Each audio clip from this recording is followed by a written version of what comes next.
सरकार जबकि यूपी में है, लेकिन युवा बहुत असंतोष में है अपने रोजगार को लेकर।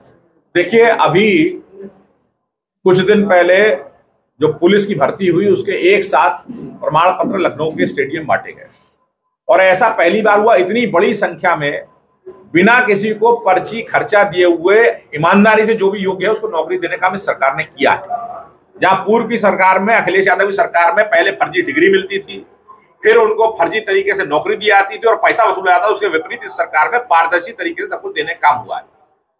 जहां पूरे विश्व में टैरिफ और इस तरह की तमाम समस्याएं आ रही, उनका भी समाधान करने के लिए आपने देखा जीएसटी से लेकर कितने प्रकार की छूट अपनी सरकार ने देने का काम किया।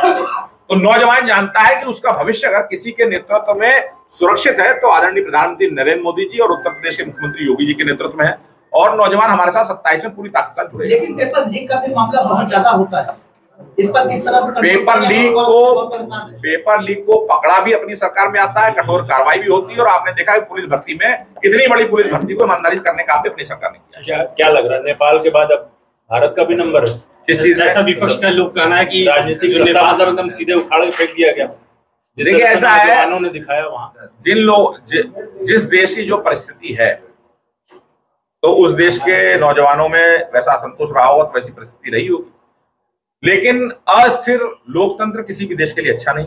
हम लोग बड़े सौभाग्यशाली हैं कि अपने देश में ऐसा नेतृत्व है जो अपने देश को आगे बढ़ा रहा है। आप देख रहे हैं दुनिया की इतनी बड़ी अर्थव्यवस्था के रूप में, देश का विकास के रूप में, सड़कें हर क्षेत्र में आगे बढ़ रहे हैं, और ऐसा नेतृत्व, मोदी जी जैसा नेतृत्व हमको मिला हुआ है, ये बड़ा सौभाग्य का विषय है। और नौजवान उनके नेतृत्व में अपना भविष्य सुरक्षित मानते हैं। लेकिन विपक्ष के लोग तो कह रहे हैं कि इससे मोदी जी को सीख लेनी चाहिए।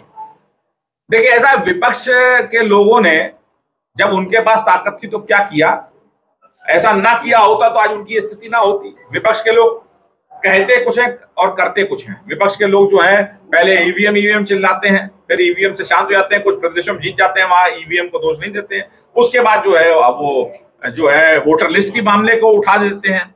तो मुझे समझ में नहीं आता है कि जो लोग जब उत्तर प्रदेश और बिहार जैसे राज्यों में जब बैलेट से चुनाव होता था तो पूरे प्रदेश के वोटरों को लूट लेते थे, बूथ कैप्चर कर लेते थे, जब ऐसी बातें करते हैं तो वो हास्यास्पद लगती है, और आने वाले चुनाव में जनता जवाब देगी। राहुल गांधी की हाइड्रोजन बम से कैसे बचेंगे?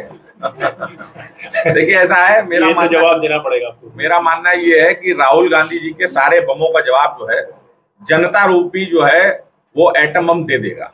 संतों का लगातार भारत को हिंदू राष्ट्र करने की मांग उठ रही है, सरकार से मांग है, युवाओं का भी आह्वान किया है।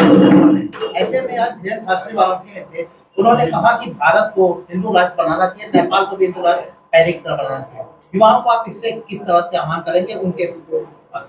देखिए, नौजवान देश की प्रगति का भी हिस्सा हो और अपने सांस्कृतिक अभिमान का भी हिस्सा बने। उस दृष्टि से अपनी सरकार, भारतीय जनता पार्टी की सरकार ने जो कुछ किया है अपने पुरानी पहचान को लेकर, चाहे काशी हो चाहे अयोध्या हो, उसको लगातार उस दृष्टि से आगे बढ़ा जा रहा है।